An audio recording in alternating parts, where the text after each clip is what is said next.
आपने एक चीज़ बहुत ज़्यादा सुनी होगी कि ये इंसान कल तक तो ठीक था, आज तो पता नहीं इसको क्या हो गया। या जब किसी को हार्ट अटैक होता है, वो लोग कहते हैं ये तो अच्छा भला था, इसका तो जिस्म बहुत अच्छा था या फिर इसका वज़न भी ज़्यादा नहीं था, तो इसको जो है वो हार्ट अटैक हो गया है। या किसी को अचानक से शुगर आ जाती है, रिपोर्ट्स जब वो ब्लड टेस्ट करवाते हैं, उनको अचानक से शुगर आ जाती है, तो लोग कहते हैं, "हाय, हाय! ये इस बंदे को कैसे शुगर हो गई और ये कैसे हो गई अचानक से?" या कुछ लोग कह देते हैं कि अगर इस बंदे को ये बीमारी हुई है तो उसने उससे पहले ये चीज़ खाई थी या रात को उसने ये चीज़ खाई है, अगले दिन उसको ये बीमारी होगी। देखा जाए तो ऐसा नहीं होता, क्योंकि आपको जो बीमारी आ रही है वो आपके पिछले 10 साल में आपने जो भी खाया है, अपनी बॉडी को जो दिया है वो उसकी वज़ह से आ रही है। अगर आपने अपनी बॉडी को 15 से 20 साल की उम्र में अच्छा खाना दिया है तो 30 के बाद आपकी बॉडी जो है वो हेल्दी रहेगी। लेकिन अगर आपने अपनी बॉडी को 15 से 20 साल में गंदा खाना दिया है, फैटी चीज़ें दी हैं, ज़्यादातर आपने तली हुई चीज़ें खाई हैं,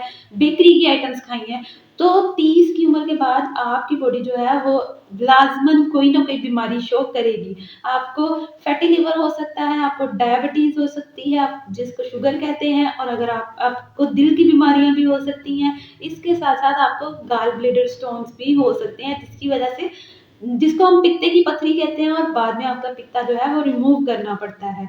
और पाकिस्तान में ये बहुत ही ज़्यादा कॉमन हो रही है, 2 चीज़ें, एक फैटी लिवर और एक पित्ते की पथरी।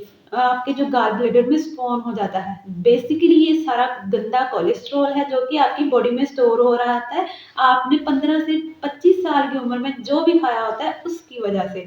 तो अगर आप यंगस्टर्स हैं तो अपने खाने का लाज़मी ध्यान रखें, और अगर आप चाहते हैं कि आप 30 की उम्र के बाद भी जवान दिखें और यंग दिखें और आप इन बीमारियों से बच जाएँ, तो आप अपना हेल्दी लाइफ़स्टाइल स्टार्ट कर सकते हैं। अगर आपको नहीं समझ आती कि आपने क्या खाना है, तो आप अपनी कंसल्टेशन भी करवा सकते हैं। ऑनलाइन अपॉइंटमेंट के लिए दिए गए नंबर पर राब्ता करें। थैंक यू, अल्लाह हाफ़िज़। यहाँ पे बात हम बस 15 से 20 साल की उम्र वालों के लिए नहीं कर रहे। अगर आप 35 साल में हैं, तो अगर आपको तब कोई बीमारी शो हो रही है, मतलब कि आपने पिछले 5 से 10 सालों में जो चीज़ खाई है, आपको उस तरह की बीमारी शो हो रही है। तो इस चीज़ को आपने सिर्फ़ 15 से 20 साल के या 25 साल के लोगों के लिए नहीं समझना, ये सबकी एज ग्रुप के लिए है।